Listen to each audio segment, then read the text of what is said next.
All right, guys, welcome to Hawks Corner. I'm here with the voice of Brave Combat Federation, the Roaring Lion, Carlos Kremer, the OG of MMA, Kirik Jenness, and the one and only, the Irish Thunder, Phil Campbell. That's my first introduction that I've ever given. How was that? Love it. Yeah, Very good. All right, guys, thank you for being a part of Hawks Corner. And this is something that we had to do for a very, very long time. I'm sure that you must have heard me speaking about this many, many times. And it's not, when I say we should have done this a long time back, we should have done it at least 3 to 4 years back when Brave actually started, but we were too busy. I've already gained around 50 kgs at least by that time. Things have changed a lot, but we were all busy, and now we got some time, and I was like, spoke to the team, and I was like, you know what, guys, let's make this happen. At least let's talk about it. It's been 3 years. We've gone around the world, and here we are. And today was a special day because we're in Kyrgyzstan, Central Asia, and that's something that I was sitting and I was like, you know, eventually there's 5 parts in Asia, which is Central Asia, East Asia, Southeast Asia, South Asia, and then there is the West Asia. That's 5 areas, and we've covered 4 of them in Asia. What no other promotions have been able to do, and I'm sure that in 2020 we're going to make sure that all of Asia is covered and everybody has the opportunity. So when I thought about this, and I was like, you know what? All of us, all of you guys are the face of Brave and voice of Brave, and we're all sitting and we're like, it's been 3 years and we never spoke really about what this vision is all about. We did speak while we were having dinners, and you know, when we sit down, when we get that little time when we sit down with each other, or we walk around in the press conference and all that, we speak about it. But we're like, the world doesn't know about it. Everybody looks at us and they see the promotion, they see the globalization, they see the fast growth of Brave Combat Federation. But what is this really trying to do? You know, today I sit down, and yesterday was a great day for us. The last 2 days, Bahrain's KHK team, the one we started this whole vision about. Today that showed a great result when the pound for pound #1 senior athlete in the MMAF is from Bahrain. The #1 pound for pound junior athlete is from KHK team. And then the #1 national team in the world ranking is Bahrain. So we're like, and today we got that result, that was last 2 days. But we started before Brave, the whole idea was starting this vision. They all talk about, I think it's written on our website, I don't know if it's properly told, but a long time back we wrote that, how did it all start, is starting from KHK MMA. The idea was not Brave Combat Federation. It was not a promotion. We were not interested in taking this headache or this weight on our shoulders. It's too heavy. The idea was to just see what does MMA athlete, how will MMA athlete transform and the performance transform when we give them the resources like a professional athlete.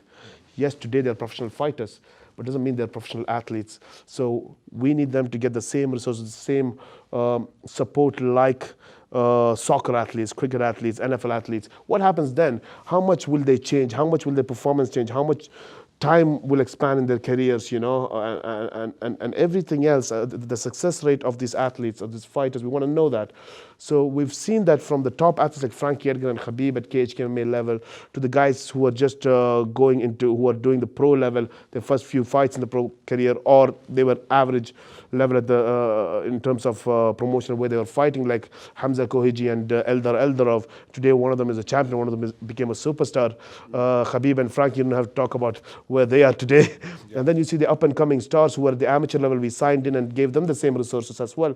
So all 3 different tiers. You look at James Gallagher, France Malumbo, fighting for Brave's title. James Gallagher, after 2 to 3 fights, went into Bellator. Shori Torres went into Titan FC immediately and became 2-division champion, came into Brave and was getting the opportunity to fight for the title. So all those developments equally at all the different levels made us think, it's a shame that we're doing that for only 10 athletes. Right. How can we do that for 2,000 athletes? That's a bunch of money that we're going to blow out. You know, it's impossible for you to do that for 2 million athletes or every athlete around the world. The only way we can do that is to bring the mixed martial art community together. Bring them together. Let's help each other, hold each other's hand, and make a community that can deliver a system that will by itself create these resources, not just for MMA athletes. So we started with that idea, but as we went forward, we realized that it's not just MMA athletes, it's the whole damn industry. So that's a problem with the industry then? Yeah. Because at the minute it's too separated, you have too many people vying for themselves. It's a mixed martial arts industry instead of a community right now. And I think what we need to do is be that conduit that brings everything together. a rising tide lifts all ships, gentlemen. So the better MMA gets as a community, as opposed to an industry, the better it's going to be for the development of our sport. 100%. And I always keep saying this. I spoke, I think 2 days back, we were sitting and speaking the same thing. I was saying that we are in the event business. We are not in the sports business. This is 5, 6, or 7,000 events competing against each other. You know, and I was telling Kirik that if you want to make your event better, bring Lady Gaga to your event. It's not about the MMA. It's just if you bring a bigger concert to your event, and it becomes a bigger event because it's going to be a bigger crowd, and we're going to go and say that, you know what, 20,000 tickets sold. But there's no real MMA value to it. There's no sports value to it. I'm not saying that's not good. Yes, we want to make it more entertaining. There is sports and entertainment factor to it. But where is the sports factor being developed? You know, so that's why I really wanted to thank you guys for being a part of this, because I know that you've been a fighter yourself in the European circuit, MMA circuit, and you've been there, you've fought, you've commentated, you know the people who's who of European market. I mean, Kirik, we don't have to say about that. We always are honored and proud to have you as a part of us, because we learn every single day about MMA from you, and it's just for everybody who's listening this show as well, or this talk show, that there's so much to learn from you, because you know so much, and you must have forgot so much that I will ever know. You know, so that's something that's really we are proud to have you here as well.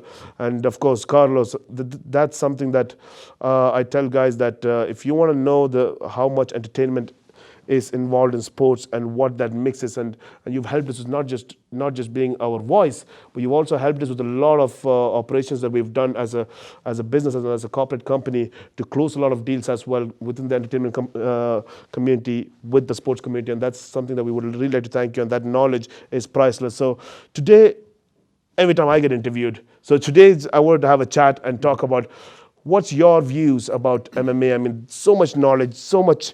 The world is here right now on the table. There's European market. The biggest market in MMA is USA. I come from the Middle Eastern market, and I understood what happened in Asian industry. So I talk about Asia. So we have that whole global map, and that's what Brave is trying to do, to globalize the sport, to make it into a sports business from an event business. I mean, you've been there from the beginning. I mean, you've seen the evolution of sport. And I say just one thing, that yes, it has evolved. Does not mean we stop here. We need to evolve more. We need to develop more. But every sport starts at some place, including MMA. Today we look back at the first UFC, and we all joke about it. We all laugh about it. And we all get entertained by it as well. Art Jemerson with one glove. Yes, exactly. You know, I mean, how far has MMA come, and where do you see MMA going forward now? What I'd like you to do for Brave Nation is, let me back up. The analogy I use often when I'm trying to explain Brave to people is, if you live under a single tree, you think the whole world is that tree. Somebody comes along and says, that tree is actually in a jungle, and that jungle is actually in a country, and there's actually a lot of different countries in the world, and there's this whole globe, and all they see is their tree. And I use that analogy because in mixed martial arts, all people can see is a single tree. All they can see is single promotions, and they think the Brave Combat Federation is just another tree in the forest, but it's not. And I wish you could talk to Brave Nation and every MMA fan and explain what Brave Combat Federation really is. Give Brave Nation a meta view about what's going on here. Oh, perfect. And one more thing, I want to make sure that, guys, let's do this every event we have. Let's at least do it 10, 12 times a year, you know. Let's make this show happen, because I don't want this to be just a show that's out there, but I want to speak the issues that we have in the MMA industry, and all of us, we're all MMA fans, and we all want to see MMA grow as a sport, you know, to a different level. So how can we take it there? And I think there's so much advice we could take from a lot of people out there, and we could bring them as guests over here. That's what I want to do. I want to bring in a lot of guests, whether it's from whatever promotion that's out there, the media industry, the fighters itself, the managers. There's a lot of areas out there, right? I think the difference maker you're saying there, even right from the get-go, is you're willing to bring in people from other promotions. 100%. Right. To get their expertise. Where other promotions aren't like that at all. Exactly, whereas it's very much a closed door policy with a lot of other high level promotions. It's like, that's us, we don't want you. But if we're willing to bring other people from other organizations, share in their knowledge, share our knowledge with them, I think that speaks volumes about what we do differently. And I think it's kind of the worldview of mixed martial arts that everyone needs to adopt. I mean, this is a topic that is not being spoken about. Why we need other promotions. Why we need this is an industry that involves a lot of areas, and we just spoke about how difficult it is to get a job in this industry itself. But there's different kinds of jobs. There's a guy who owns a gym. There's a coach who teaches the athletes. There's an athlete who's trying to be a fighter. There's a manager who's trying to manage the athletes. There is a journalist who's trying to be a MMA journalist. There is a media owner who's trying to own a media platform. Then there's going to be promoters, let's say, call themselves promoters, CEOs or presidents who are trying to run a company of their own. There's a lot of areas where we need to get them all here, and they all have to talk about one topic that's never being spoken about, is the challenges in the MMA industry. What are the challenges? How to make MMA into a sport, and how to bring in cash flow into and believe me, people think the word cash is a bad word in the MMA world because everybody thinks that, oh, you're talking about money, or but we need to bring in cash flow into the MMA industry. Right. When there's no cash flow, we're all going to complain about money. I don't blame the athletes for asking for more money. I don't blame the promoters for not being able to give more money. And we all just sit and complain that promotion is not paying enough, those fighters are not getting paid enough, or that fighter is blaming the promoter is saying the fighter is not worth enough. But there's no cash flow in the industry. And let us take the audience back to Brave One. We were there. One of the best interviews I ever saw was you getting interviewed at Brave One. And everybody was asking you questions like, what if your ticket sales aren't good? What if your merchandise isn't selling? Yeah. What if the product isn't being sold? And you said, we are here to make a global impact in the world of mixed martial arts, period. So we're not here to compete with you. We're not worried about the financial part of it right now. You knew that would come with the right relationships. Oh, yeah. But you had that vision. His Highness Sheikh Khalid had that vision as well, that we were going to take over the world of MMA and show the world a different side of mixed martial arts and create a sport. Like you said, to me and all of us at the table, mixed martial arts was kind of at a standstill before Brave came along. 100%. What we're doing is revolutionary. What we're doing is, like Phil said, we're showing the confidence to the world that we are doing this, but we want you in with us. Let's all be together and make this happen. Let's be a community. Come with us on this journey. We're doing something spectacular. So why wouldn't we want to share that with everyone? 100%. Right. Yeah. Right. And that reminds me of the interview. Do you remember that interview? Yeah, 100%.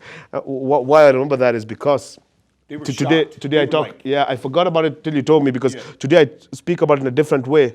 When people say that, Brave is going around the world, you did a great show in India, and they just give me a congratulations about how great we did in India, how great we did in that country, and they saw the event, and I was like, I would really love if people spoke more about the events we went to where we didn't have a full house venue, events where we went to and there was no promotional media that's covering us. This is what's interesting, because that's the question you should ask me. Why did you go there?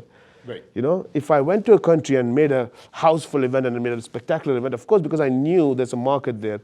But have you seen people going to a country where there's no market? Right. And they know there's no market. You're not going to sell tickets. You're not going to get sponsors, Why would you go there? That's the question. The day we can ask that question, the day we will all think differently. And today we're all afraid to ask that question. No MMA promotion has the balls to ask that fucking question, So that's where the problem is. And this is what annoys me as an MMA fan. I used to fight once upon a time. And this annoys me because you should take the right questions out, which is where I come back and I say, the biggest problem here, like what Kirik was talking about, what we have to send the message of what Brave is. And I say that Brave is not one of those brands that's coming here to go IPO after 10 years, This is not our mentality. Our mentality is to create a global ecosystem for mixed martial art. And it's not one show that'll explain what it is. If we do it in one show, then we'll go sleepless for 3 days, But I think continuously we can continue doing that. With time, they will understand what is the global ecosystem that we're trying to build. We want to make it a sport like football, simply where we could have a Lionel Messi in mixed martial art, where we don't have to know what his language is, or how his interviews were, or how did he sell his fights. And today I see the biggest podcasts sitting and talking about a fight, and they sit proudly and say that, man, that fight, the guy is there because he can sell fights. Makes sense that he deserves to have that fight. And they just leave it there as if they accept it. Right. True, what you're saying is the fact. But you should have a voice, being the biggest podcast, to say the side where it shouldn't have been that way. But that's indicative of a problem within the sport as a whole. So that's something that we Yeah. need to target. It doesn't. Yes, marketability is important. We all understand that. Sure. Yeah. But I think the fighter is being lost in that someone that's marketable will get a fight over somebody that deserves a fight. Oh, yeah. And I think that that's an intrinsic problem within the sport. And I think that's something that by going to these territories that nobody else is going to. Yeah. As you say, it's not necessarily profitable. But what it does is it spreads essentially the gospel of mixed martial arts in these places we go to, and by developing a foothold in those places, we're showing how much we care about not just the organisation that we all love, but we're showing how much we all care about the sport as a whole. And that's something that other promotions or organisations, I don't even like using the word promotion to talk about, other organisations, they don't have that kind of ethos. And I think we really need to try and change that. And that's what I think we're achieving, especially within the scope of 3.5 years. Yeah. Just over 3 years. No one else is doing this. True. And no one else has taken the country versus country for worldwide bragging rights Right. to the level that Brave has. I mean, that really has. It's getting each nation involved. It's creating a national hero for that fighter. It's getting a worldwide respect. It's getting visibility for that country. And again, it's not saying country versus country for worldwide recognition and respect, as long as you're from a country that's big enough that we can market. It's Yes. not, we don't care, right? It's like we'll go into wherever to exploit and show and showcase those warriors from that country, and we do it happily to improve and evolve the sport. And that really is amazing. No, 100%. I mean, in the end of the day, it's simple. We have one mission, and that's to develop the mixed martial arts sport into an actual sport. And whatever it takes, it might have to break the system that mixed martial art as a sport or as an industry is today. We might have to break that up. I want to be as close to the community of MMA as possible, because you want to talk to them directly. The idea of the Hawks Corner is to talk about the MMA issues, and we don't want to be sitting here and talking about Brave. The thing what I spoke about the KHK MMA is only to show that Brave was a brand that we had to create, because It was somebody necessary. it was Necessary in the market. It was somebody necessary. had to take that responsibility. Yeah. We expected the biggest promotion to take the responsibility, but the biggest promotions were focused more on the private equity, IPOs, revenue. Yep. All of this thing that is important for a business, which is important for an event business, when you're running a brand and event business, that's important. And they did what they had to do for the sport. If you look at UFC, what they did for the sport from 1993, I think, when they started? October Today, 93. We're forever going to be indebted to the UFC. 100%. I mean, they've always. changed the sport 100%, and they deserve it. So today, imagine I go back. I'm going to be that bitch son who's going to go back to the dad and tell that, Prodigal son. yeah, you didn't buy me a Ferrari, but my friend's got a Ferrari. You know what I mean? Yeah. So, hey, but I didn't have any money, and I took care of you, and I put it in the best school possible that I could do. And here you are, if you can go and speak to people in different languages and come back to me. Now you want a Ferrari from me, and you're crying about that. That's the son we're gonna be if we go back to UFC, or we start blaming a promotion like that to say that now you need to sacrifice even more. So the sacrifice from 1993, and we all know it, it's all out there on the internet, Right. what they've sacrificed and how much money they've sacrificed. to 50 million in the hole at one stage, yeah. and they were almost going to pull that off till the reality show is what I know from the internet, but Right. we don't know what else happened inside and the pressure that they went through. But imagine they've sacrificed all, they've reached a point where the revenue's coming in. What's next? Imagine we say, excuse me, could you sacrifice for another 10 more years? We got a new idea. And it's not fair. So it's not fair. But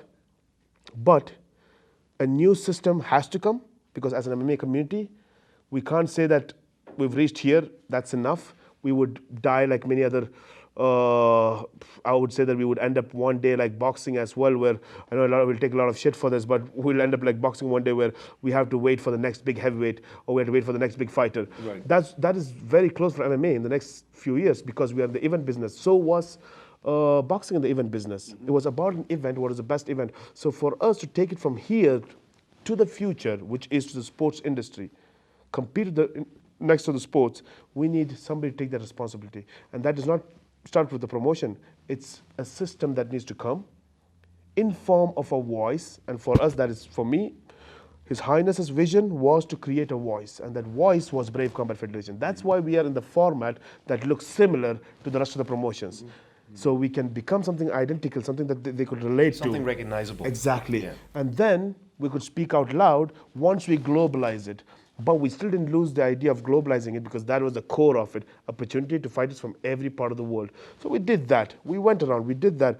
But then today we are 3 years in, we've gone around the world to every different continent that we can look into. And I'm sure that we're getting into the Australian continent as well very soon. But the idea is not the brand. The idea is the system.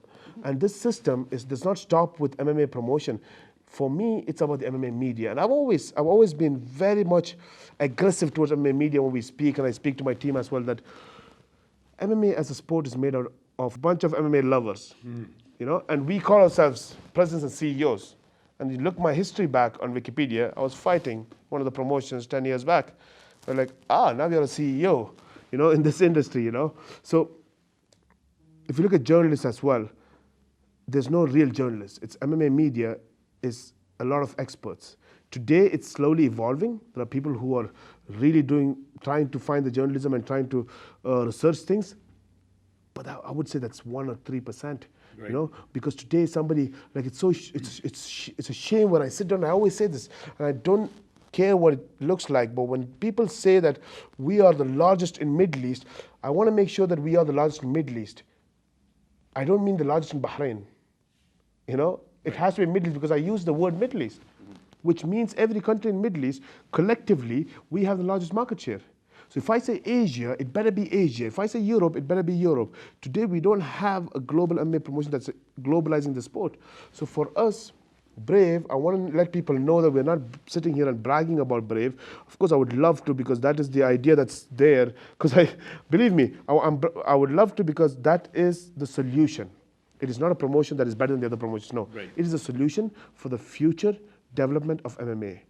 If anybody wants to argue with them, I don't know where the camera is, guys. Which is the camera that we have to look at really? Like if I wanted to look at it face-to-face, that's the camera.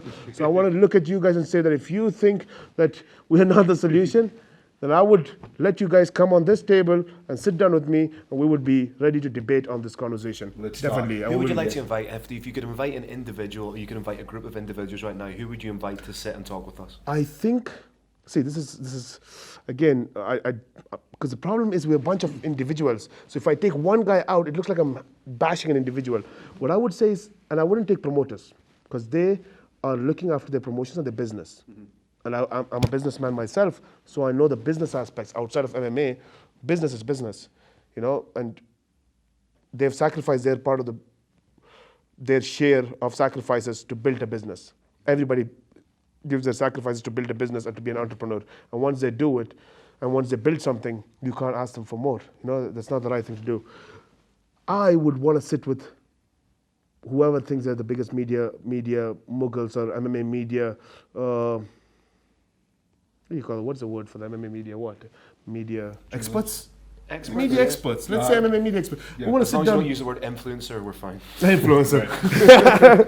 Yeah, media experts. I think that's the right people to sit with because they're the ones who are the voice to the public.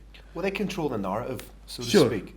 So if you're sitting down with them, and I think, unfortunately, a lot of media have a little bit of an agenda. A lot of media are sometimes aligned to a promotion. They're sometimes aligned to fighters. So it's Yeah. very difficult to get entirely unbiased media.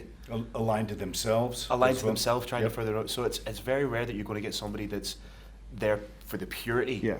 of mixed martial arts. Right. So I think if we could find someone like that who's unbiased, perhaps, and doesn't have an agenda, that's coming purely from a developmental Yeah. perspective, I think that would be great to have a conversation with someone like that. Answering his question, if there was a single name that came to mind, he came on my forum, The Underground, when he was 14 years old. He was a pro wrestling fan, and it's Ariel Helwani. If you were going to bring one single guy on and talk to him, my opinion, it would be Ariel. I think he's the single most influential journalist. Unbiased journalist in He's the an game, honest yeah. person. He's smart. It'd be Ariel Helwani. That'd be the guy I personally would want to bring on. That'd be a good talk. The end of the day, for me, I always say is that the idea of being a journalist, and believe me, I know nothing about journalism or media, by the way. We do run a media company of our own, but as far as journalism is concerned, I'm not an expert or close to even being an expert. But I know one thing, the ethics or the motto of a journalist is to find the truth and tell the truth to the public. Right. Simple. So find the truth. If all of us can say whatever we want, and that becomes the truth. So today, it's everything is in a position where we are like, when you talk about MMA as a problem, now this is the challenges I'm talking about, and I want to ask you guys as well the challenges that you think about MMA. A lot of people, when they don't understand the bigger picture, like when they don't get out of the MMA world, and they look at it from the sports perspective, they don't see these bigger problems. One, the ranking system, not the athlete ranking system. They sit down and they say that this promotion is bigger than that promotion is bigger than this promotion, and then they say that these fighters are better than those fighters. And finally, the people, the public, eventually believe that these fighters are really better than those fighters just by the idea. And then you still have the MMA media and MMA experts saying, a fight is a fight. If you have two guys at the highest level competing against each other, there's a 50-50 chance that anything could happen in a fight. And then the next word that comes up is, this is the better fighter. He's top 5, he's top 10. So everything is a mess when it comes to, from ranking to the whole system is a disaster. But people don't realize that it's only a disaster when you look at it from outside MMA. When you look at it from inside, it's not a disaster because it's all fixed for a certain promotions to do what they want to do. It's created that way because the birth of the promotion was to create a business, and everything was aligned properly to make sure that business runs properly. So it was a business model that was created rather than a sports industry. Mm-hmm. And this is where the difference is. And I think that when I say the challenges, I think the industry needs to be restructured in every part of the industry. So when it comes to media, I think everybody wants to listen about money, like who's making money, why we're not making money. I think one of the challenges, if I ask any random person, what are the challenges we face, we would say fighters are not getting paid enough. That's a challenge that's already spoken about on internet many times. Fighters are not paid enough. This is we've heard that many times. And countries like Asian world or some of the countries around, we see that fighters are really getting paid really less, really less. Some are not even getting paid. And I'm sure that you must be knowing the story of the old times where people paid to get fights. Right. I was one of them to pay to get fight, So I know that kind of scenarios. But why is that happening?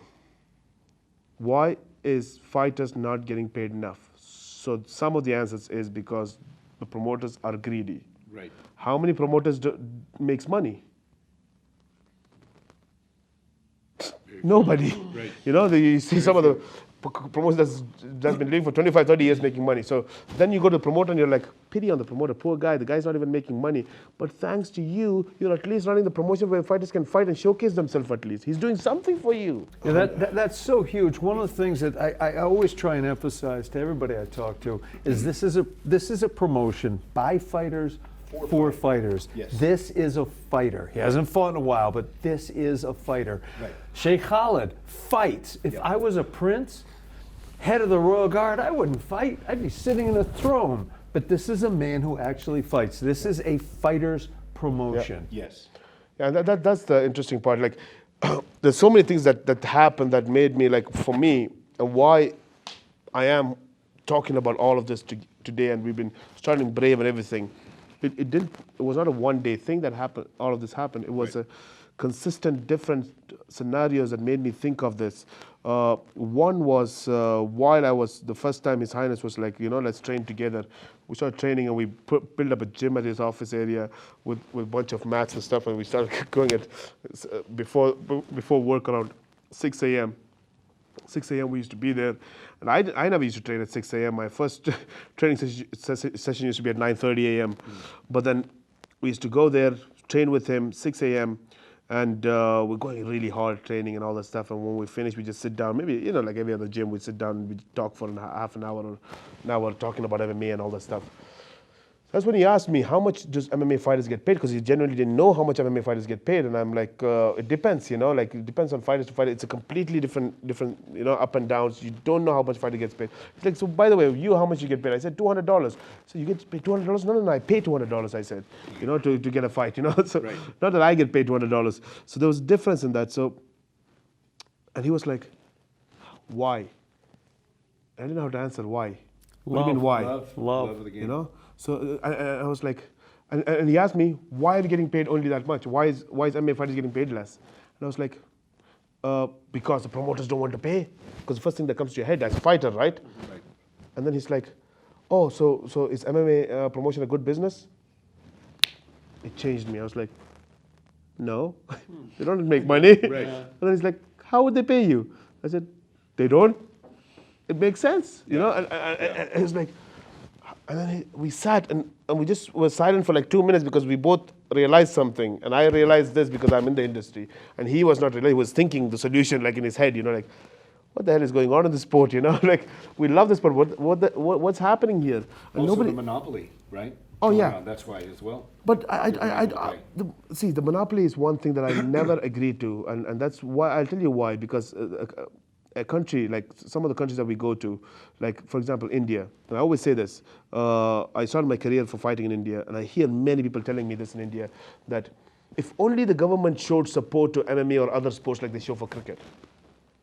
I tell them, okay, so it's so easy to blame the government or somebody else for not paying you or supporting you, you know? So imagine, again, I go back to the father-son story, and you go back and you tell your dad, okay, you're earning $1,000 a month, let's say, just give me a number, and I'm telling you, put $500 for my soccer classes, you know? And then he's like, sure, I would love to do that. And then he comes and sees you here, you don't go to the classes. You don't want to train. You go there and flirt with girls, you know, and you're just chilling out there, and he looks at you and he's like, hey, listen, the other 500 is to feed your brothers and your mom and everybody else. And I'm putting the $500 on the table for you to get better. But if you don't want to get better, Right. if you don't show me something, I'm going to pull that money out. And people don't understand the scenario. You want to show something. Cricket has won the World Cup for India. You want to get the support of the government for any other sport? Get the World Cup. Go bring a gold medal in Olympics and go see how they support you. They do support you. Right. But if I don't see anything, it's a huge system. You got to show me something. We got to have some work. Everybody started. We look at the biggest football stars to the biggest boxers in the world. They all came from nothing, you know. But they showed something at some point. But that sacrifice comes there. Just like UFC, they sacrificed before they could show something. Yeah. Only when they showed something interesting, we all got in touch, and they made something, you know. So everything has a point. So for me, I say that monopoly is one thing. Whoever has it deserves it. If you can break it, go ahead and break it. You know? It's a fight. Yeah. Don't blame them for having the monopoly. Let's go break it. Yes. So for me, I say, great, we have that. But it's not the monopoly that I'm afraid of. I'm afraid of the situation where there is no further growth. Right. You know, we're not talking about the challenges. You know, Do you think we're kind of at that stage where MMA's kind of stalled a little bit or going to the point of stalling? oh, we are It there. is stalled. Yeah. Yeah, 100%. absolutely. 100%. We're- That's we're- why we're- We're there. refreshing here. Our Yeah. wheels are spinning and We're in that nothing's point- we're moving in that point forward. right now. Yeah. So what Yeah, we need to do absolutely. is shake people kind of from apathy and show them that there's so much more. Yeah. We're not at the apex of mixed martial arts right Yes. now. We haven't even hit the ceiling. Wherever Oh, we are, yeah. we can blast right through it. How many years is now MMA, really MMA as a sport? Like what 25, 30? Since 96. So what? Sorry, since 93. So what? 26 93. years. 26 years. 26 years. years. So bad at math.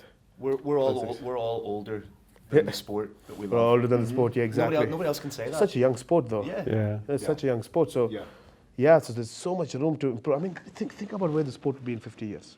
Right. You know, it's going to be changing a lot because in 26 years, if you said 26 years, this is where we look at that one-gloved guy who was in the UFC, we look at him like ancient story, you know, so that's much we've evolved. So in the next 30, 40 years, where are we going to be? But that's where I'm worried is that have the people who have built the sport reached to a point where they have other problems to solve, you know? They have financial problems to solve. They have they've sold their companies. Some have bought private equity into their companies. Some are trying to impress their mother companies. You know. Well, they've got what they need from the sport. Yeah. A lot of the time, so they've settled. They've taken what they need, or they've They're gotten what they content. need. Yeah, they're content. Exactly. Yeah. They've settled. I think it's up to people like yourself to show that there's so much more left in this sport. True. There's so much more that we can do with this sport. There's Well, so much more that we can do to push forward. Quick time out. There's nobody else like himself. And I'm not blowing smoke up your butt, but there isn't. No, You're one of a kind, baby. And this is one thing I keep saying, that one person, like every time I sit down and how we talk, I always talk about His Highness the same way. And I say that I'll sit down with Sheikh Khalid and I tell him that if you didn't speak to me every time we spoke about the scenario of how he made me realize about the fighters pay and the promotions don't make money, and then we move to the next scenario where he says where he talks about when I thought that, I should think as a manager now. I should take athletes, create athletes, help as much athletes as we can, comes the KHK, right? And then send them to global world and, make them stars in the international promotions. And that's when we were on the treadmill, when this was happening, and we were running on the treadmill. And everything happened, this ideas come when we train, I don't know why. So training is good. So we were on the treadmill, and then we had this TV in front of us, and we were watching UFC. And then they had this ranking. And then I was like, one day we need to get a Bahraini guy up there on that, because the ranking had a flag on the side. So we need to bring a Bahraini guy there. He said, no, why do you think that way? And I looked at him and said, because we need to take our country's athletes internationally. He said, no, why don't you give all those athletes from all these countries another platform? Bring them all under one roof. And I was like, so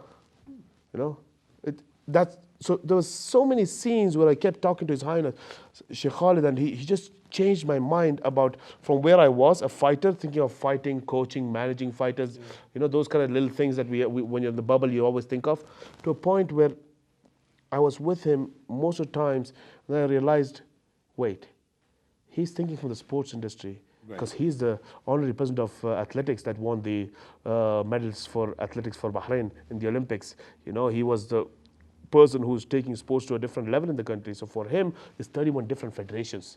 MMA is not even a small little piece of it. So when I joined that world is when I realized, wow, look at FIFA and look at MMA. Look at Tour de France and look at MMA. Look at F1 and look at MMA.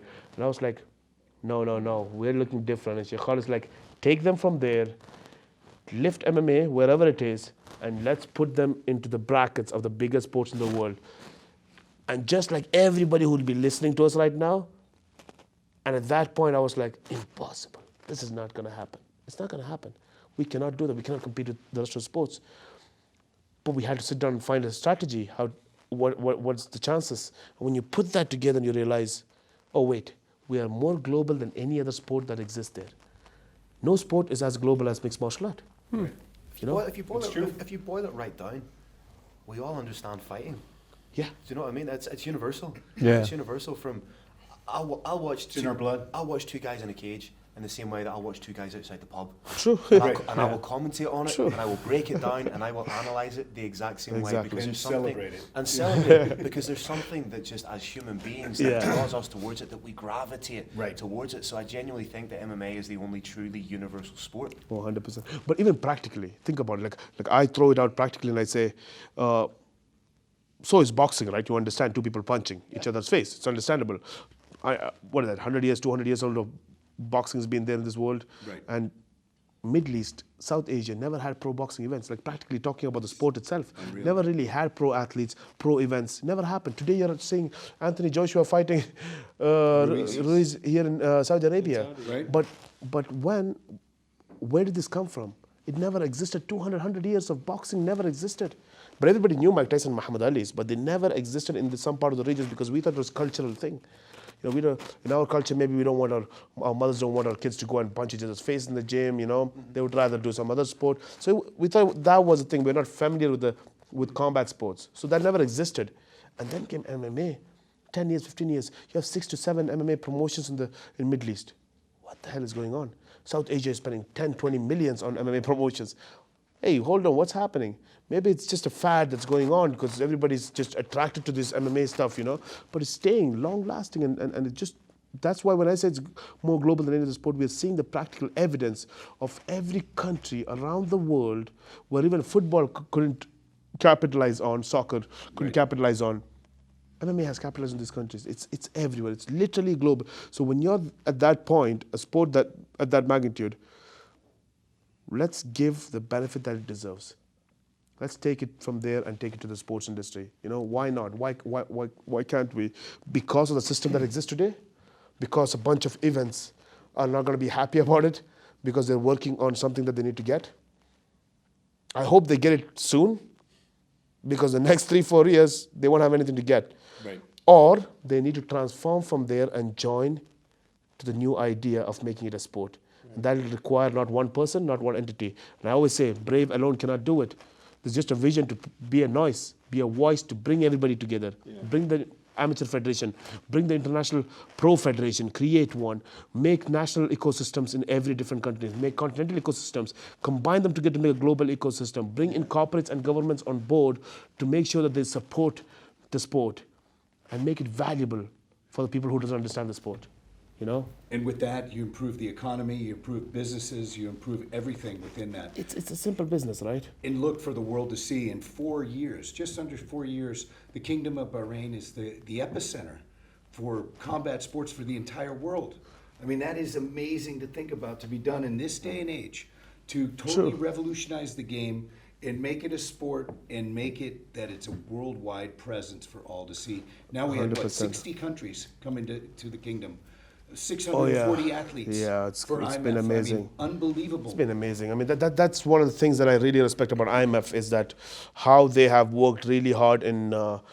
It's very close to what we are trying to do, you know, and it's really implementing where we are bringing the world together and creating national heroes. It's nurturing the sport from grassroots. 100%. You can't build a sport like mixed martial arts if you don't have strong foundations. Right. And what IMAF is doing is solidifying those foundations with the likes of, and we're not just talking about the world IMAFs, you're talking about national IMAF competitions. Exactly. Africa Open, the Asia Open, it's not just a world championship. You're talking about the emphasis they put on at a national level as well. So they have to be applauded for their commitment to the sport as well, which is fantastic. I mean, as a fighter, we, like you've been fighting as well, but we would wish that we had that platform when we were 10, 11 or 12. There was no such it thing. wasn't there. So the question, the thing that you said, Carlos, about the Bahrain national team. I mean, where we reached today, being the epicenter of mixed martial art, bring the whole world together for the amateur fights. Right. It's unbelievable in that amount of time. But that's an example of what IMF has done. I mean, IMF is one of those entities. I mean, the International Amateur Mixed Martial Art Federation is something that has the same vision. I mean, if we, like as fighters, we would have hoped that we had that opportunity, because if you look at fighters, the time that they reach to 10-0, 12-0, or they get their 20 fights, by the time when we were fighting, we didn't have an amateur circuit at that level. One thing that happens is we go through a lot of injuries by the time we are there. You know, and Well, I'm 31 and I'm banged up. Right. I have a bad knee, I have a bad shoulder. I have to And your dislocate typical- shoulders. yeah. There you go. You know, Right. it's crazy. I mean, you had to go to we had no choices. Right. We had to go to the big fights, and then and at that time we were going directly into the pro world where we had to satisfy the promoters. So we had to go in there. We had to try to call out the big guys because that's where the big payday might be. You know, so all the things are there. But when you look at the amateur circuit today, from the cadets, youth, and junior level, forget about even reaching the seniors. Even from that level, you're competing. So many, like each event you might have 3 to 4 fights, and you're safe. You don't get a lot of injuries. It's tiered appropriately. It is tiered. Yeah. And by the time you win 2 or 3 gold medals, you're already being a national hero. So you're already getting a name. You know, you're already being a national hero. You're recognized by the nation as a person who bought gold medals for your country. It's not a case of finishing your amateur career and starting at ground zero again. Exactly. You already have that momentum to carry through. Right. You build Two, on that. Yeah. The world MMA community knows you because you're competing at a global level. Right. So the international world is watching you to make sure that their amateurs beat you. So they're already learning you. So the 53, 60 countries that's coming together are actually trying to beat you and learning your old fights. So they're already looking into you. And So- think how far we progressed, right? These amateurs have sponsorships already. Oh yeah, Quite a bit. yeah, Making 100%. good money Amateurs with already sponsors. as an amateur. 100%. So they're already a national hero. They're already being recognized in the international MMA community. They have injury-free. There's so much fights on their record already, and they don't have to worry about losses on their record because it's not going to show when they go pro. Right. But they have medals that they can show to go pro. So Right. that's something we've seen in one of our fighters, Shorty Torres, for example. Yep. Two-time IMAF champion. 2-time. Yep. And First got- one to do it. Exactly, and got into Titan FC, became a 2-division champion. So also shows his experience that he's gone through and how he utilized that experience. Our very own Gamzat Magomedov. Oh yes. Yeah, another 2017 IMAF champion. France Malambo. You know, we've had some guys who's come from, I think even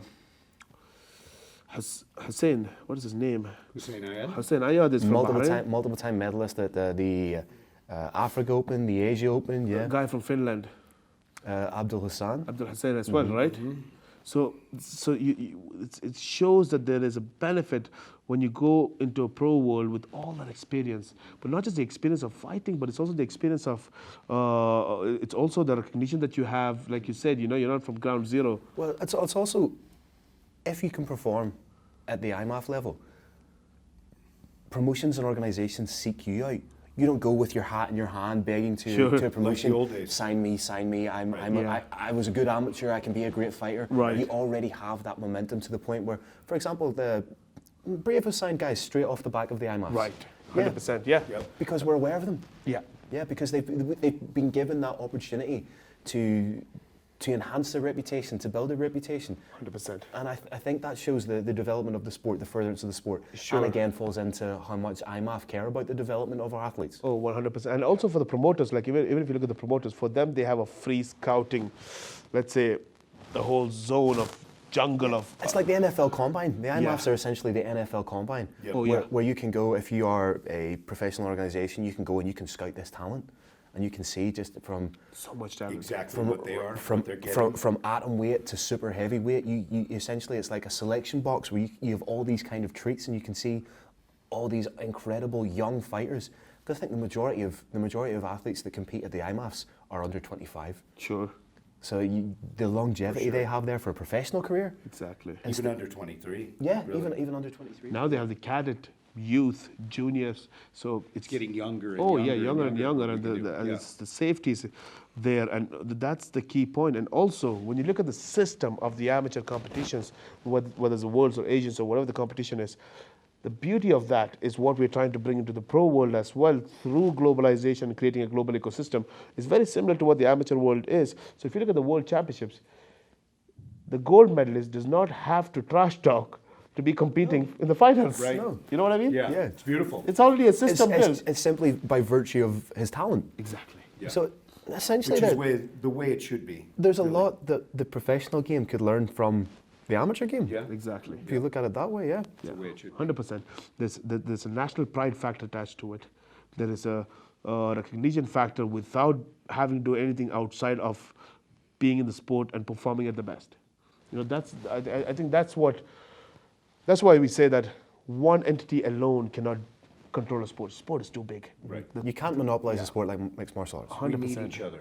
We Yeah, all need everybody each needs other. to work together. do their thing. There's an amateur level, there's a national level, there's a continental level, there is a governing body that needs to be there, and you put all of them together, and you need people who are investing into the big events where they make that investment into the sport to make it bigger. So Right. is the issue that there are too many individuals involved in the sport that have their own individual objectives?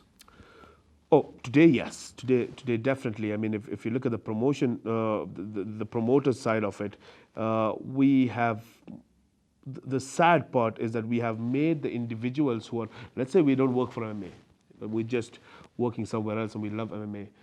We'll be brainwashed by the system today with the competition between the promotions, and we'll always be talking about which fighter is in the UFC, which is in the Bellator, which is in Brave, that's the competition we'll be talking about, Right. So I think there's a big responsibility for everybody within the industry. So it's not just the promoters itself that they're competing with each other, but it's also the media.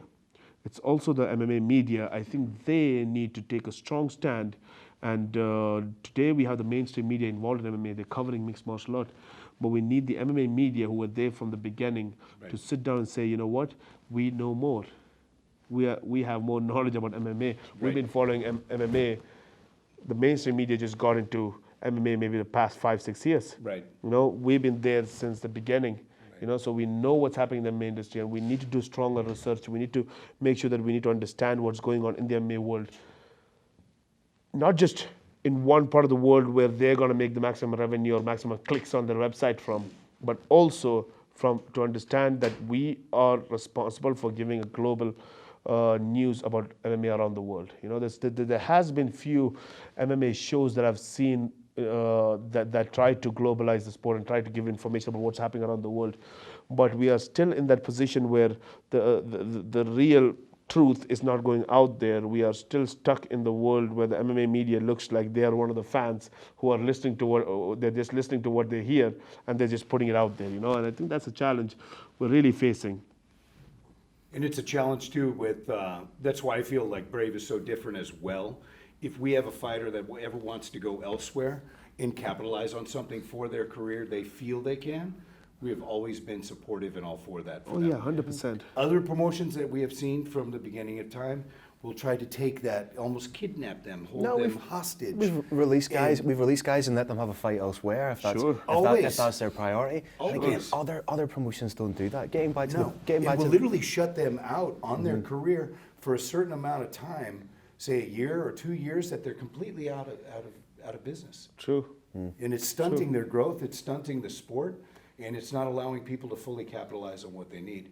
It's like if you love something, let it go free. Oh yeah. and they'll be back. and they'll eventually come back to you. They'll be back. Eventually come back to you. Yeah, The point you made about the media, again, as you say, essentially a lot of the media, it's very much like ourselves. It's fans of the sport who have a laptop or who have access to a website. Is there a necessity, not necessarily a necessity, but would there be stock in reaching out to mainstream media, the likes of where I come from, the likes of BBC, the likes of Sky Sports, and inviting them to almost like a seminar about the sport and educate them about the sport? Because I still think a lot of mainstream media do tend to keep a little bit of a distance, and I think what we need to do is humanise the sport a little bit more, so it's not just this interpretation of cage fighters, for want of lack of a better word, a term I fucking hate, by the way. Yeah. So if you can humanise the sport and introduce them to the individuals, show that there is a human aspect interest of the sport as well, I think that would pay dividends in the future. That's a very good point that you mentioned. And I think, see, for me, I always say that I'm not worried about, yes, the mainstream media is, so if you look at the mainstream media industry, they always follow the big news. You know, so if the sport is getting bigger, if the sport is making more revenue, the sport is making more money, if the sport grows, they follow it. Today, MMA has suffered that in the past 26 years, where people, like you said, thought that it was human cockfighting or just all that stuff. But we've slowly changed from that, and we've seen the evolution that today people are considering as a sport. So many places that MMA was not legal are legalizing the sport today and accepting MMA fights going on. So it's a great news that's happening for the mixed martial arts sport. But my concern more is the media that's within the industry itself. You know what I mean? Right. So yes, tomorrow, whatever the mainstream media is going to come involved in, they're going to be a part of. Of course, they will be a part of it with time. Today, you see BBC and some of the biggest media covering Brave events as well. So we see that happening from Fox to Sky to BBC, CNN. They're all out there, But the difference is that is the truth out there. Is the truth out there, and I don't want to spend hours just talking about the negative side of the sport, but that's the first thing we should recognize is there is a challenge. There is something that is stopping the sport from growing, and we need to address that. Because today we're talking about the nitty-gritties where the fighter says that we're not getting paid much, or the promotion saying that this industry, it's hard to make money, so that's why we're doing it. And everybody looks sympathetic where the promotion says, I'm still giving opportunity to the fighters, and they are right in their way. Fighters are right in their way, managers are right in their way. And then you look at the MMA media, the media that's outside of the UFC circle, let's say, who are in the Middle East or South Asia, Southeast Asia, Europe or Russia or South America, the media industry cannot survive. People who are running the media platforms, MMA media platforms, cannot survive because they survive on the big news. So they forget or neglect the global news. And so everybody has a challenge. So it just comes all the way back to the circle. There's no cash flow or revenue within the industry. But that's what you're doing that's different, that you and I have talked about, that in each event that we have, you meet with the media and you share with them our vision. You share with them our thoughts and our future in the sport, not just MMA and what they want to hear. You give them a different philosophy on what they need to know to be educated, to be reporting on Brave, to be reporting on any mixed martial arts event going on around the world.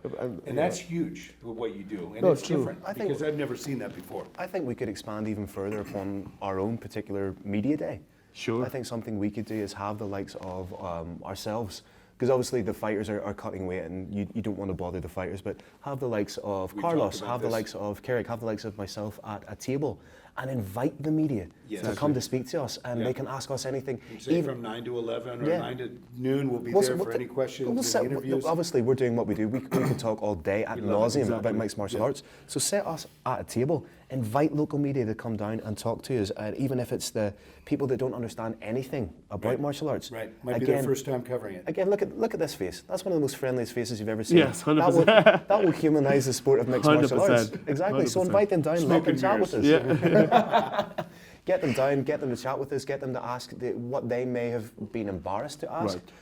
They may ask us what they were perhaps embarrassed to ask a fighter. Yeah. Sure. So we could just expand upon that. True. Even open the floodgates even more. Yeah, I think Oh, that's, yeah. that's an option. I love that. It's something other promotions I don't think do either. They don't make they don't make the broadcast team, or they don't make the fighters as accessible as we potentially could. True, true.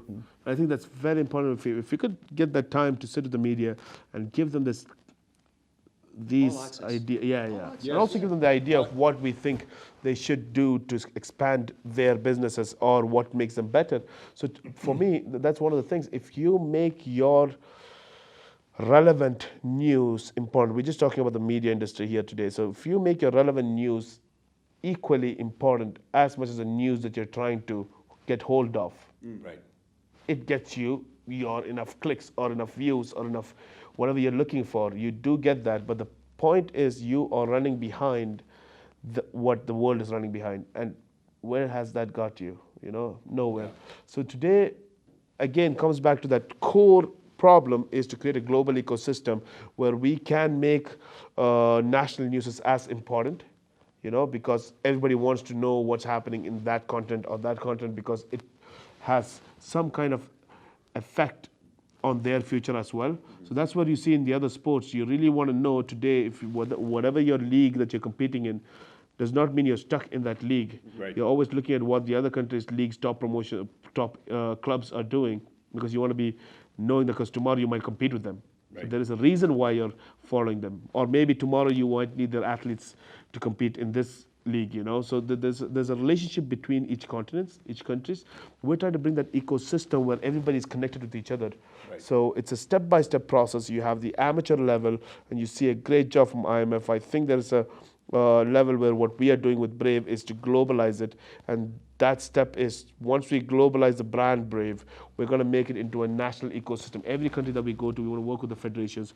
We want to make a national ecosystem that brings a strong foundation in that country from creating athletes, strengthening the media industry, and empowering the sport of MMA. When I say the word empowering, it is to bring in the corporate world into that sport, to Into bring the land of opportunity. Sure, There's 100%. There's a sport that has incredible opportunities for every 100%.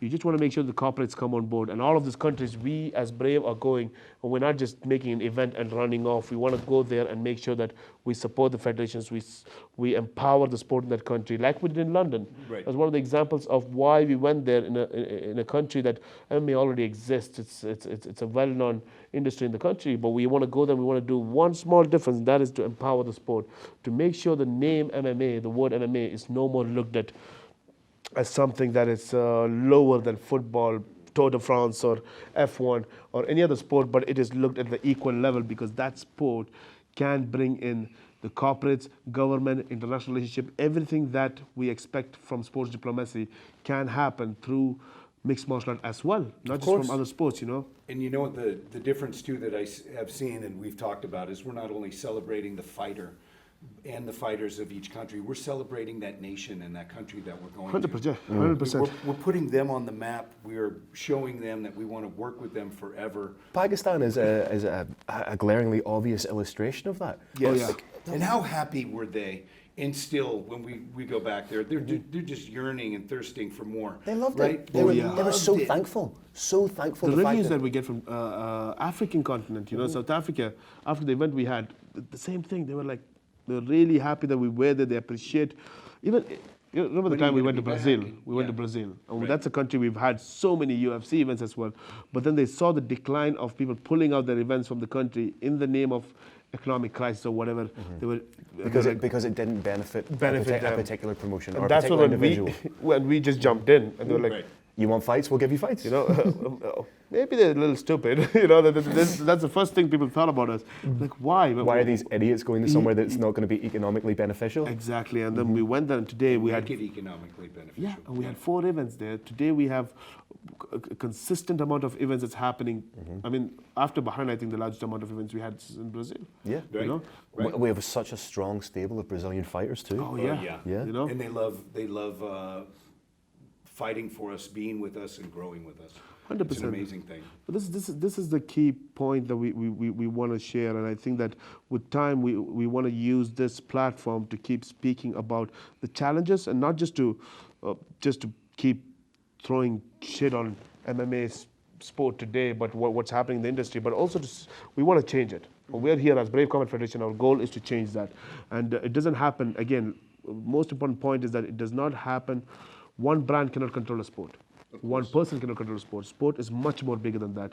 We need to bring everybody together. The national federations on board. We want to get the international amateur body together with us. We need to invest into creating a national ecosystem and a global ecosystem and a continental ecosystem.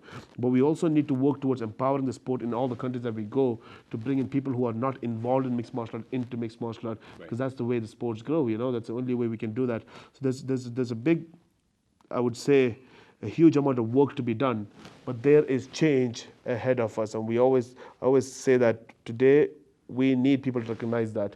If the event businesses that's around today recognizes that, it's great for them. We would not expect them to sacrifice anymore, but like I said, they've done their bit of what they have to do, but everybody needs to know, and it's business. When it comes to business, you need to look for what's changing in the world and go along with the changes. Otherwise, you'll be always left behind. And that's why I say that MMA today is in the position where they are in the world of, in the telecommunication world, they're in the brand of Nokia, and we are the Apple that's coming into the telecommunication industry. How Apple came into the telecommunication industry, we are coming into mixed martial art industry doing that. And we're not here saying that we are the best. We are, one thing that I always say is, we've said that I think in our events as well, that we are not a promotion, you know, we are a vision. Right. We're not an event, we are a national project, because it's so important that we are a national project, because we are doing this not just for our brand, we are doing this for the sport of MMA in that country. We're not just fans, we're family. We are family for sure, yeah. That's a good one. So when we say that we are a national project, it's important that we go there and we don't do an event and we get maximum benefit that we get and go back home. Right. But we're trying to empower the sport by bringing the community that wasn't into the mixed martial sport on board with that. And Like that the is the top most important businessmen, thing. the top businessmen, the top companies, they're getting involved. It gives that power That's that the no way. one else has had before. That's the only way you can increase the cash flow into the and any business. You know, I think we know that there's no way I get something from you if there's no equal value that I can give back to you. Right. You know. Right. So the question is, today, is MMA as a sport being able to give that mutual value, equal value back to the people that we expect to come on board with us? You know, you've done so much in such a short amount of time, and I'm proud to be and honored to be here since Brave One. What are you most proud of that you have done? I mean, the evolution of KHK, the Kingdom of Bahrain, the epicenter. I mean, the Kingdom of Bahrain now winning gold 2 years in a row. The Brave, you know, it's International Fight Week, 2 years in a row. unbelievable. What are you most proud of that you have done? And I know there's a laundry list of so many things, but what comes to the top for you? For me, it's just one thing every day, every time. Sometimes you get tired of a lot of work. Sometimes you don't know where it's going. You know, there's a lot of things that happens every time. But one thing that I'm always happy and proud of is that I was able to recognize the vision of His Highness. And if I didn't do that, if I couldn't recognize that, it was impossible. Like sometimes I am frustrated with a lot of people that I talk to, a lot of people that I work with sometimes, and it just happens. And it's a part of the business, right? You have offices in 6-7 different countries, and you have so many people working around the world for the same brand.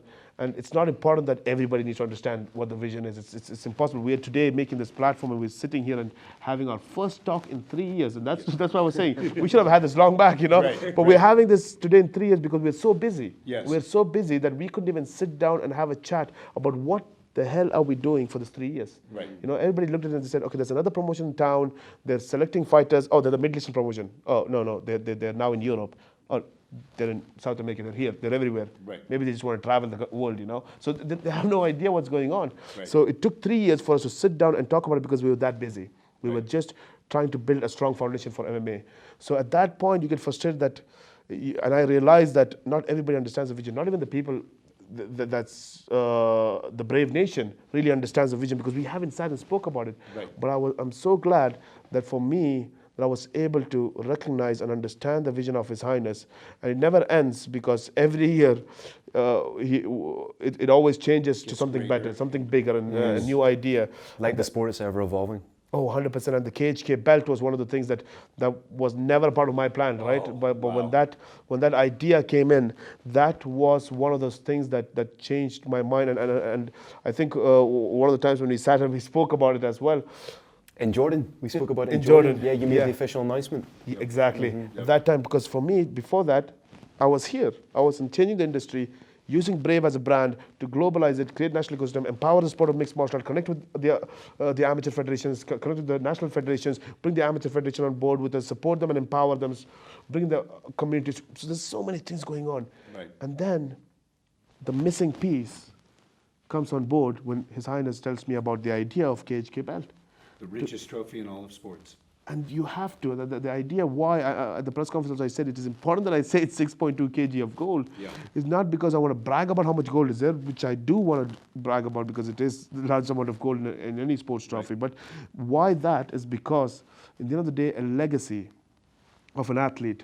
Today you could have as many painted gold belts as you want. You know, and at the end of the day, you end up losing that legacy with your name. So today, the belt's legacy is with the athlete, you know. So if you look at, I don't really care about the welterweight belt anymore because how many welterweight champions UFC had? Right. I don't Countless. know. I have no idea. So, but I remember the athlete, you know, who was the greatest. But when his name dies, maybe the belt's value dies with it. And then it becomes a bunch of belts, and this new guy today, this new guy tomorrow. It's just about the competition, and you don't really value the trophy, you know. But where's his legacy? Yeah. So today, if you want to be one of the greatest, you want to get the greatest opportunity in mixed martial art, you need to build it yourself, Yes. and then the promotions or the promoters value you. If you want to build a legacy in that sport after building your name to get that opportunity that you want to get opportunity, and you achieve that opportunity and you build a legacy, it goes away if people forget your name, Right. you know. But in the sports world, that's why the trophies are monuments, you know, because these trophies will stick your name in the sport forever. You will never forget a Pele. You will never forget a Maradona. Oh, you write your name into immortality. Oh yes, yeah, 100%. Because the value of the trophy. Forever and Because ever. today we have some of the times I don't know. I'm a lot into football, soccer. That's why I use the soccer and football examples. And I always say that today, guys like Cristiano Ronaldo and Messi, some of the greatest guys who's won like 6 times world player of the year. Ballon d'Or winners. Imagine. And even then, you are still shy and ashamed to compare them to Pele and Maradona. Is only because of that one trophy that they're missing. It's a FIFA World Cup that they're missing. Yeah. And you're like, you didn't do that, you know? That'll always be the knock on someone. Yeah. Why? Because of that legacy. Imagine that man's name will never fall apart unless someone wins that trophy. What trophy do we have that's going to take MMA's fighters' legacy to that level? And think of next year how many fighters are going to register for that KHK championship. Yeah, and it has to start somewhere. It has to start somewhere because to be honest, when we started the KHK belt, a lot of guys came and gave us shit on that, right? Right, They're like, right. oh yeah, you're going to bring the open weight back in. Right. And people don't You realize. can have a heavyweight against a featherweight. And, Oh, yeah. you know, And- it worked out which- perfectly as it always does. And one important thing is I say everything, every vision and every idea starts at some point, including MMA, like we said. It starts at some point where we don't recognize it at that point. We're all excited at that point. When we reach here today, we look back and say, whoa, what was that? You know, what do we do? You know what I mean? Right. So even sports like football, when the World Cup was happening, that was one man's idea to bring in and to find out who's the best football team in the world. Right. You know, or just for his fun's sake, not really to invest in that to find out, but that's the idea. An idea grew from there to what it is today, the biggest sporting event in the whole world. You know, so for us, the key is to bring that legacy back into mixed martial arts. So whatever we are doing on one side of it, we also want to make sure that there is a trophy that can carry the legacy of mixed martial art athletes or the winners to the same level of FIFA World Cup or any other trophy that's out there. So we want to build every piece that is missing in the sport of mixed martial art and provide that. And that way, finally, we will stop, when we look back and build that, you know, the structures, and finally it's all there together, we will see those little problems that we are having an issue about will always be there. You know, not even the biggest sports today, they're evolving. Sports that's there for 100 years, 200 years, they're still evolving. You know, they're still trying to find new ways, maybe bringing in screens or, you know, the fourth umpire or the fourth referee. They're still evolving to make it better, and it'll never end. VAR. So it never ends. But in the end of the day, it has to continue growing. For us, we need to bring in a system where we change the sport from the event business. I think that's the core thing. And once to change that, we need the community with us, the media community, the national federations, the global world to combine together. And I think that's the most important thing to start with. So one thing that obviously coming in at Brave 16 was my first show, and you've been there from the very beginning. You're a standard bearer for Brave Combat Federation.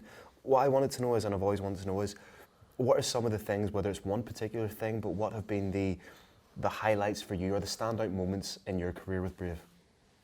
The biggest highlight for me, and it hit me at our last show in Bahrain for the culmination of International Combat Week, to see how far we've come from Brave 1, from that stadium, Khalifa Sports City, to our Brave show in Bahrain, to have standing room only, the fans going absolutely crazy, the lighting, the sound, the pyrotechnics, Lenny Hart, myself, the announcing crew, the KHK belt, it all came together. And that was a moment for me that it all hit me as like, wow. Because I've known the whole way, we've talked about how far we've come. Right. But we're in the forest, so sometimes we can't see how far we've come until a day like that happens. And it was such an incredible mega event. It was like a festival feel. It was a festival Exactly, feel. it was. And you know, for the fans out there too, to share, we're not only talking about that KHK belt, which is the richest in sport, 6.2 kilograms, like 14 pounds of gold. 6.2 kilos of gold. It's unbelievable. But it was flown in on a helicopter. I mean, unbelievable. Yeah. It was brought in from the football field. It was, the lights were out in the arena. You really had to be there to see the magnitude of how far we've come. I mean, when we started at Brave 1, even the Kingdom of Bahrain, you know, everyone was in full support what we were doing, but they were still uneducated, as the rest of the world was, about what we were doing, 100%. how far we would come. So for me, bottom line, it was such a prideful moment. It was a moment that I could see and be proud. And I was standing with you guys, and I just I feel this inner pride every show we have. But this show in particular, and I was looking at the Hawk, and he's next to His Highness, and how happy they were, and how just proud that how far we have come and how we've changed not only the landscape of mixed martial arts, but sports in general worldwide. So that to me was by far the greatest shining moment of my career, the highlight of my career. And that's, I think, what separates us all at Brave, is that we care about the product. We care about what we're delivering to the world. It's not about me, it's not about you, it's not about anyone in particular, but as a team, we are a global force that is making a true difference in the sport. That's a great point.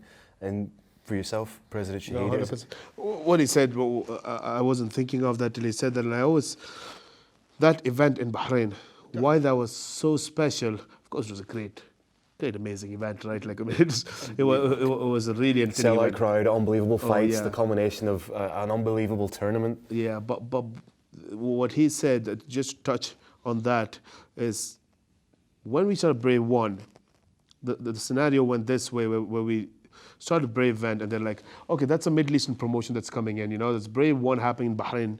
That was September 23rd, 2016, our first Brave event. 23rd of September, yeah. Yeah, Yes. and that was the first Brave event. And we did 2 events in Bahrain, the first and the second. And then we came back only till the next in November. So we went around the world till we came back to Bahrain. And then everybody kept talking to me, and they're like, what's the whole idea? Why are you going around the world? Try to build. So they gave me business advices, right? So build a market in this particular area. Middle East is your market. Build a business around Middle East, and then you take that business into somewhere else.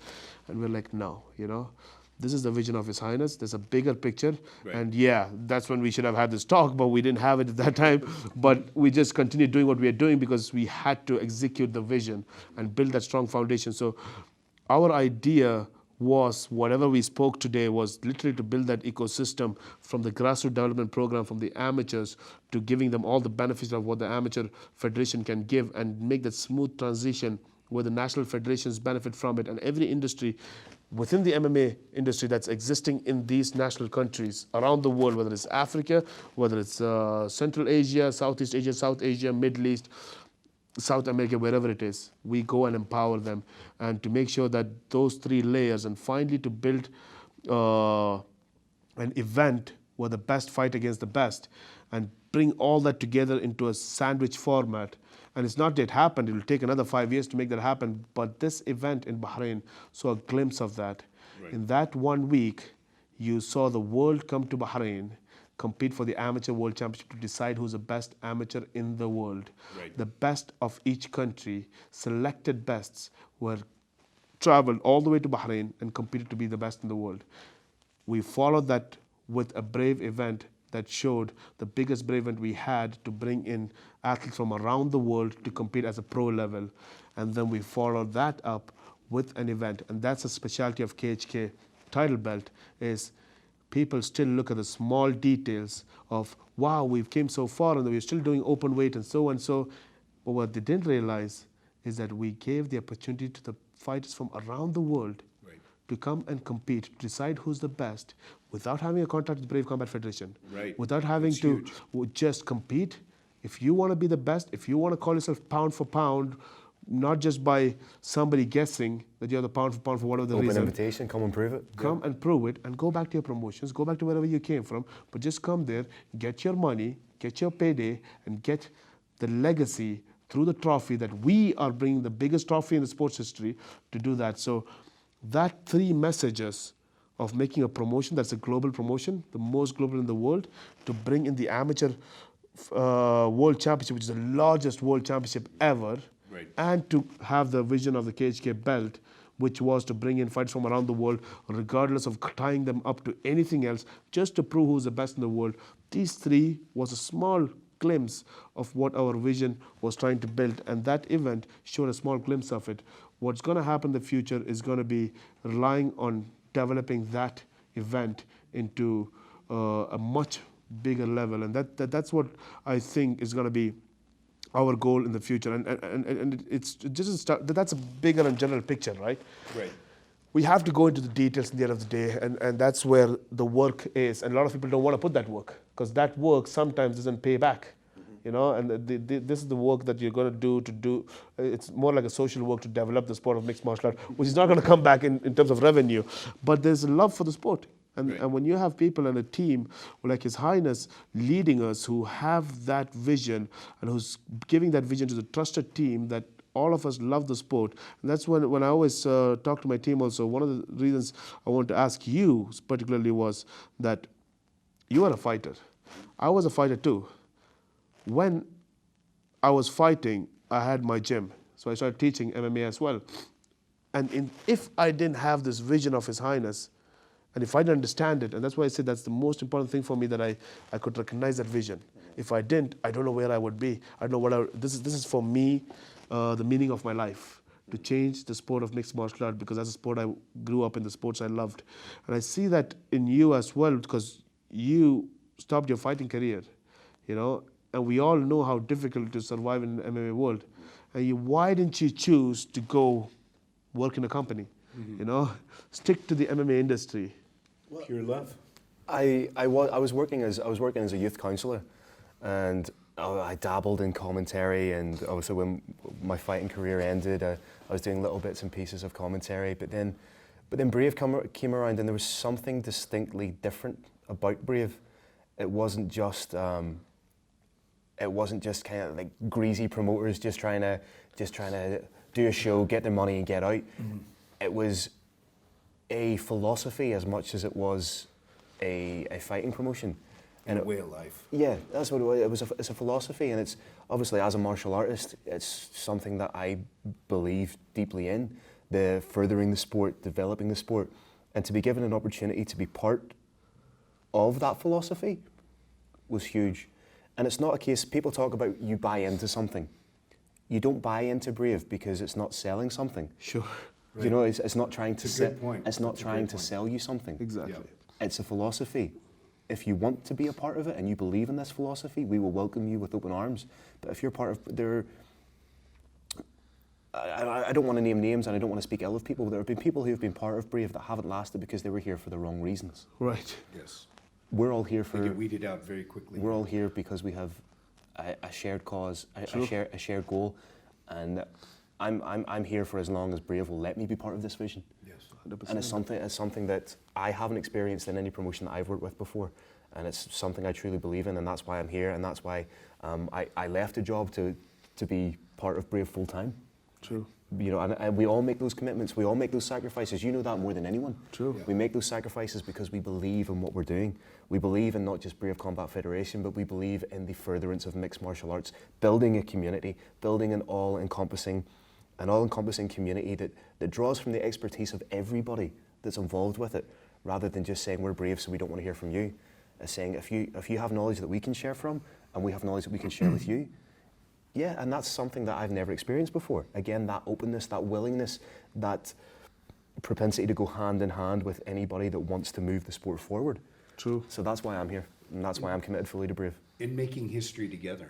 You know, 100%. doing something that you can't do in normal life. Mm-hmm. You know, I mean, when we have events and I'm missing my kids' birthdays or Christmas or whatever, I know that I will make that up to them. But I also know that I don't have a chance to create and make history like we're doing right now. And we realize how special that is, how incredibly unique and how incredibly blessed and grateful that we are to be 100%. part of this. Oh, definitely. I mean, that's a very good point that you mentioned there, because in the beginning, our idea was smaller, right? So His Highness Sheikh Khalid, when he started translate the vision to me and me trying to understand it, we were always looking at our country. Definitely, we're looking at developing Bahrain as an MMA hub. We're trying to develop Bahraini athletes, you know, and all that stuff. But to see him take his vision from there and say, not just Bahraini athletes, not just people around us, let's do it not just for Middle Eastern athletes, let's do it for the athletes around the world. Right. To go out there and change lives of thousands and thousands of people around the world. I mean, that's something that I'm so honored to be a part of as well, that today, like I was telling you before the podcast as well, that I used to run a gym, and I'm proud to have 2-3 athletes that I could take them from their careers into a pro career and give them a direction or a journey, a new journey in their life. But today, when I sit back and think about it, and how many people are we touching their lives, and that's something special. So it's unbelievable how much that affects us, and it's much more than a job. I think that is the most valuable thing. But like we said, like you said, you know, all of us are on the same vision. We understand the same idea. We're all here for the same purpose, and that is why I want you to be here in the Hawks Corner show, which we were waiting to do for a long time. That we all understand the same vision, to just talk about this that a lot of people have not heard of.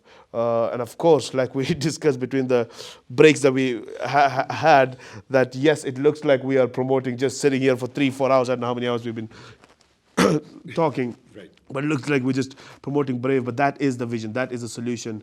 And I've openly challenged, I think that's the camera again, openly challenged anybody who wants to come here and debate that if this is not the solution, and I would love to sit down and not debate. I'm sorry, I have to change my statement that But if there's to have a conversation. conversation, if there's a better solution. If there is a better solution, we'd like to discuss about it because we think that is a development of MMA. And also, if somebody doesn't agree with us, we're willing to draw. If they may come up with a solution that works for us, we can draw from their knowledge. Right. 100%. Because we all grew together. And we're not arrogant to the point where we think, well, we know sure. everything. Sure, So if 100%. someone disagrees and somebody has perhaps a different take on what we do, Yeah. we will happily draw from their knowledge and happily draw from their expertise. So yeah, it works perfect. And that's the thing, because today we're sitting here, the first show that I want to elaborate and discuss about this, of course we are on the same vision and we understand what the idea is and we want to throw that out there. So once we throw that out there, we would love to invite, I think what we should do is invite more guests on board from every different part of the industries. Yes. Make this a conversation about the industry of MMA. Join us you know? on the Hawks Corner.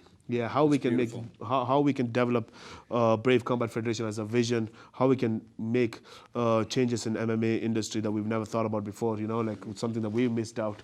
And of course, I think there's a lot to learn about it. And today we've touched a lot of points, but if we don't stop, it's never going to be enough. We're going to always continue talking about We this. can continue all But I night. hope that our next stop from Kyrgyzstan, today we're in Kyrgyzstan, by the way, for the people who don't know, that's Bishkek, beautiful. oh, amazing. I love the climate. It's just so cold. Do you know what I love? For the majority of people, if this was an MMA show, they'd be like, well, that's obviously their end of year show. It's in December, that's their end of year show. It's not, because in 10 days... We're in Saudi Arabia. We're in Saudi Arabia. Oh, yeah, we're in Saudi Arabia. Yeah. So I think... Another phenomenal show. exactly. So I think let's do the next show in Saudi Arabia as well. Let's sit down and talk do it. about it.